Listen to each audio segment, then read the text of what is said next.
বাংলাদেশ জাতীয় জাদুঘরের 28 নম্বর গ্যালারিতে এই মুহূর্তে আমি আপনাদেরকে দেখাচ্ছি গ্রাম বাংলার পুরোনো দিন থেকে শুরু করে আজকের দিন পর্যন্ত ব্যবহৃত বিভিন্ন বাদ্যযন্ত্র। এখানে কবি কাজী নজরুল ইসলামের ছবি দেখানো হয়েছে এবং তিনি এ ধরনের বাদ্যযন্ত্র ব্যবহার করতেন, সেটা এখানে বোঝানো হয়েছে। অসংখ্য গিটার, তবলা, ঢোল, অসংখ্য বাদ্যযন্ত্র এখানে প্রদর্শিত হয়েছে। পাশাপাশি এখানে দেখতে পাচ্ছেন এটাকে বলা হয় গ্রামোফোন, এবং একজন এক এক নামে এটাকে ডেকে থাকে।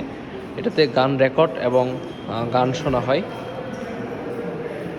এখানে দুতারা, একতারা, গিটার,